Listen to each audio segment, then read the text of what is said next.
Salut à tous, bienvenue dans ma nouvelle vidéo auquel nous allons parler de ma boîte pour des objets intelligentes. Ma boîte pour des objets intelligentes, c'est une boîte qui contient assez de choses pour faire des objets automatiques. Bon, les objets automatiques ou encore des appareils intelligents, ce sont des appareils qui prennent leurs propres décisions selon le tempérament ou encore selon l'information qu'ils reçoivent. Je prends un exemple palpable. Imaginez vous êtes dans une région où il fait beaucoup chaud, vous avez de l'enfant dans une chambre et il y a le ventilateur dans la chambre également.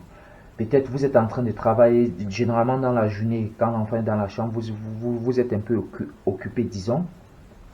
Vous pouvez programmer un appareil intelligent dans cette chambre-là pour dire que, ok, dans cette chambre-ci, à chaque fois que la température de cette chambre est supérieure à 30 degrés, mets le ventilateur en marche. Et à chaque fois que la température de cette chambre est inférieure à 30 degrés, arrête le ventilateur. Ça, c'est un exemple palpable. Là, à chaque fois que la température de la chambre sera plus de 30 degrés, il va de manière automatique mettre le ventilateur en marche. Cependant, voyons ce qui se cache dans cette boîte. Bon, à l'intérieur de cette boîte, ça se vend comme ça là. Donc vous pouvez déjà passer votre commande, peu importe où vous êtes, à moins de 2 jours, 3 jours, vous l'obtenez. Bon, regardons ce qu'il y a dans ma boîte pour les appareils intelligents. On va aller vite les gars, donc s'il vous plaît soyez attentifs parce que ça va aller vite pour que la vidéo ne soit pas très longue. Prenons d'abord le dessus de cette boîte-ci. Voyons qu'est-ce qu'il y a à l'intérieur. Ici déjà on a comme ça 30 lettres, 10 lettres de couleur bleue, 10 lettres de couleur verte et 10 lettres de couleur rouge. C'est là, ça vient avec. Ici on va directement au deuxième sachet. Voyons ce qui se cache dans ce deuxième sachet.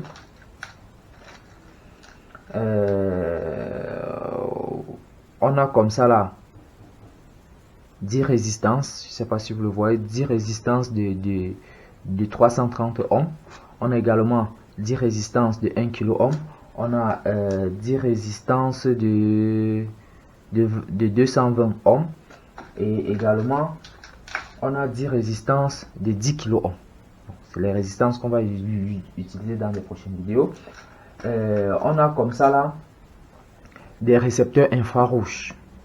Ça reçoit les signaux infrarouges. On va le programmer dans les prochaines vidéos. Ici on a comme ça là un détecteur de flamme, un capteur de flamme. Ça veut dire quoi? Vous pouvez programmer par exemple, vous pouvez le mettre dans une, je sais pas trop, dans une cuisine et vous le programmez que bon, ok, si tu détectes la flamme par exemple au plafond, allume les vannes de robinet pour en fait inonde, comment dirais-je, faut arroser la cuisine par exemple. Donc question d'éteindre les flammes. Ça c'est un capteur de flamme.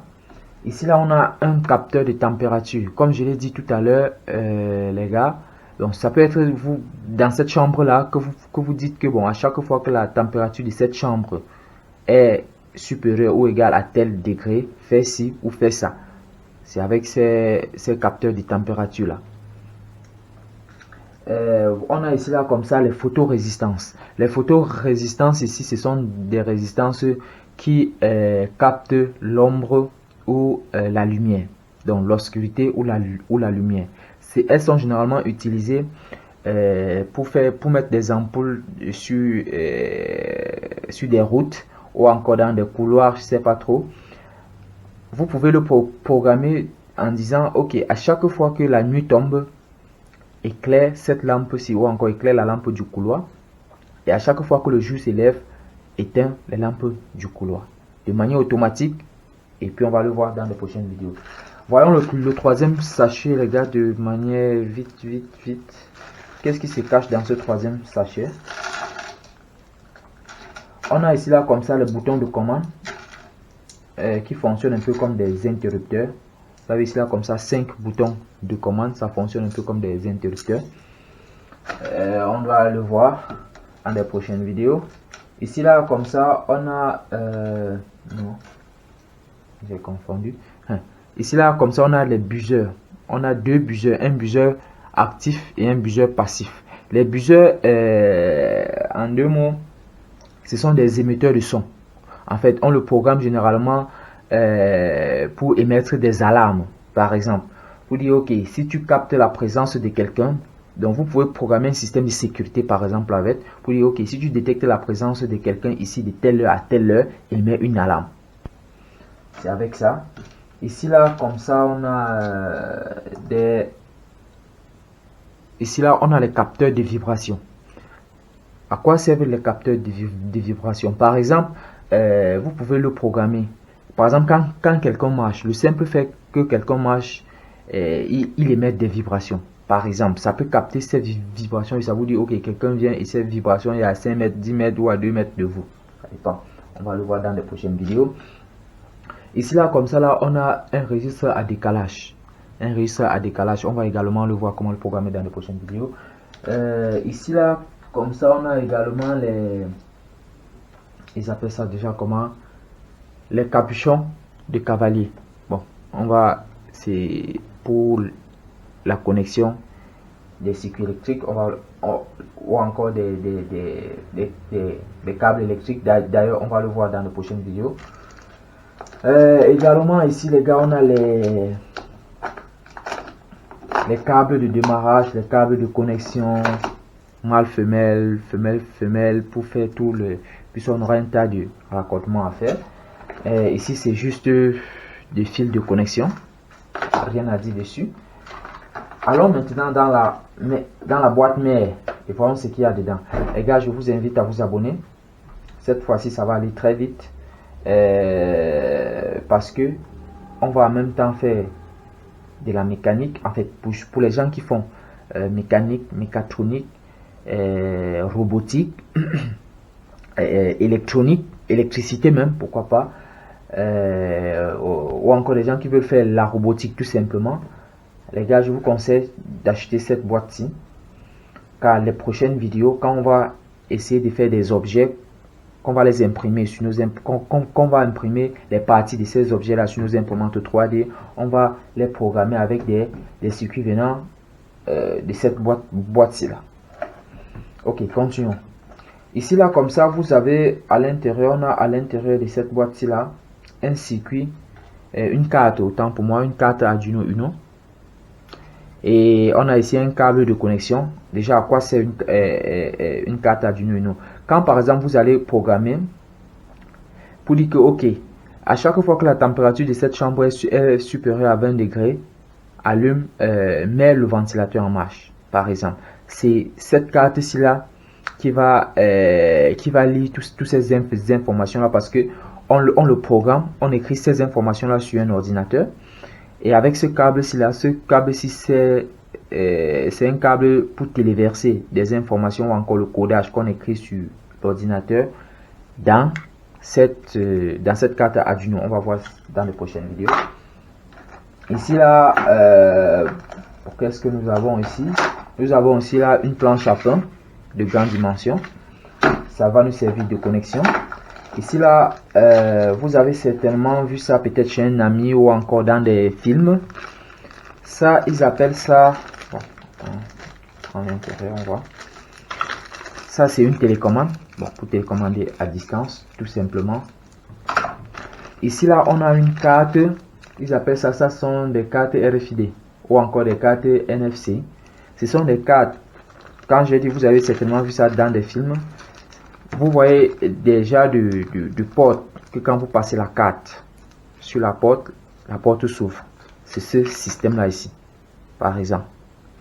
Donc, voilà le circuit NFC qui est intégré par exemple dans la porte. Et quand vous approchez, quand elle est intégrée dans la porte, à chaque fois elle émet des ondes, des signaux.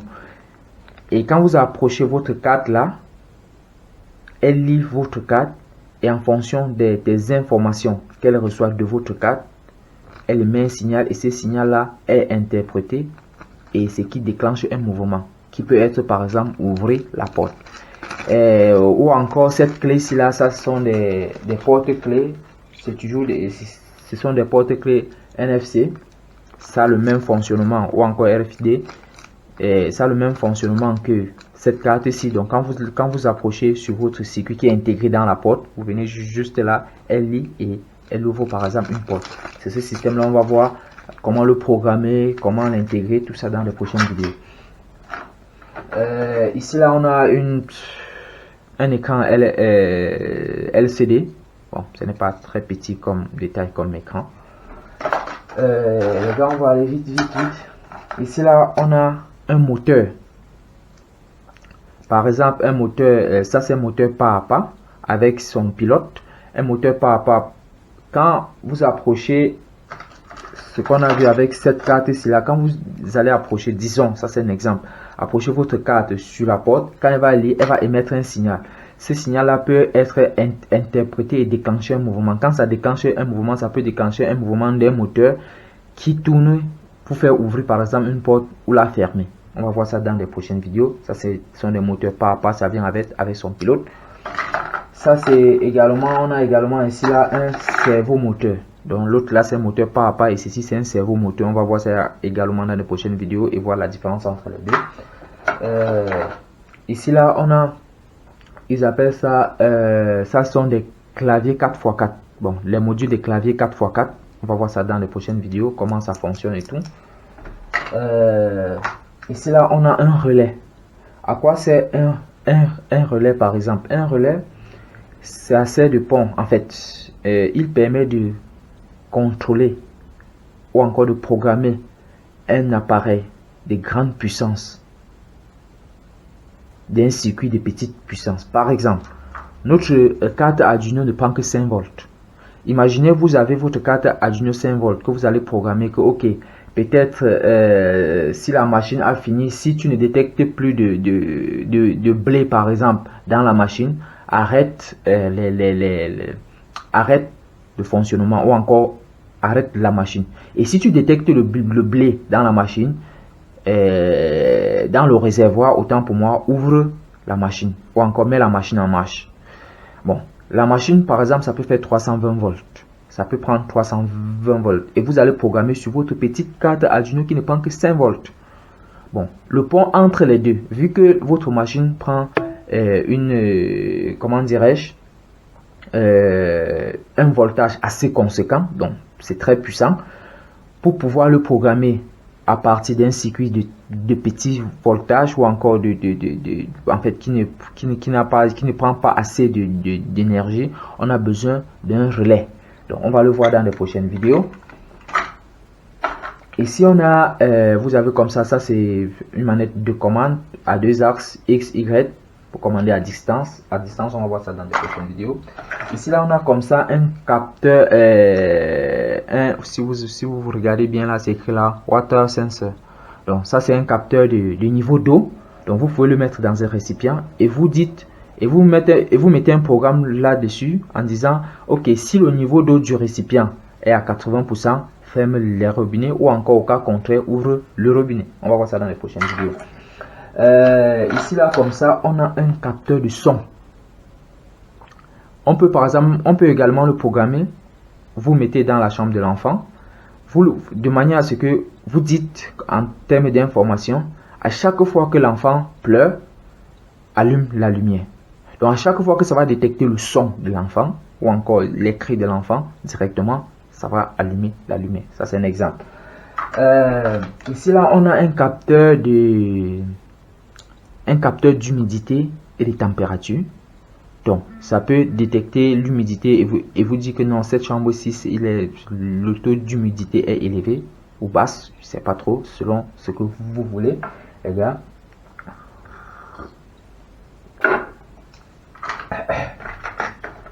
Ici là comme ça, on a comme ça un potentiomètre. On va également l'utiliser dans les prochaines vidéos. En plus de ça, ici on a un tableau matriciel 4x4, un tableau matriciel 4x4. On va le voir. Par exemple, ça peut afficher quoi? Un dessin, ça peut afficher, je sais pas trop, des chiffres, ça peut afficher quoi? On va le voir dans les prochaines vidéos comment le programmer. Ici là comme ça on a ici un affichage 7 segments. Ça ce sont des affichages 7 segments. Ici, on a un affichage 7 segments. Ici, on a un affichage 7 segments 1 x 4. On va le voir dans les prochaines vidéos. Ici également, on a un module de LED RGB. Ça, c'est un module de LED RGB. Ça peut servir en fait pour afficher de nombreuses couleurs. Donc, par exemple, vous pouvez programmer un système de dire que, ok, si tu lis la carte là et que l'information est bonne, émet un signal, émet par exemple, comment dirais-je, une lettre de couleur bleue et ouvre la porte. Ou encore, si c'est une mauvaise carte, émet un signal de couleur rouge et n'ouvre pas la porte, par exemple. On va le voir dans les prochaines vidéos. Ici là, bon, ça sont des pins de connexion tout simplement. Et ça, c'est pour des moteurs pas à pas. Il n'y a rien à dire dessus. Et ici là, on a un module de temps. Ça, c'est pour programmer les dates, le temps, en temps réel, bien sûr. On va le voir dans des prochaines vidéos. Ici là, bon, ça sont des adaptateurs hein, de 9 volts en courant continu. On va le voir également dans les prochaines vidéos. Donc les gars, c'est fini. On a parcouru cette boîte. Vous pouvez témoigner vous-même ce qu'il y a dans cette boîte. Donc on peut faire pas mal d'appareils ou encore d'automatisme avec, ou pas mal d'appareils intelligents.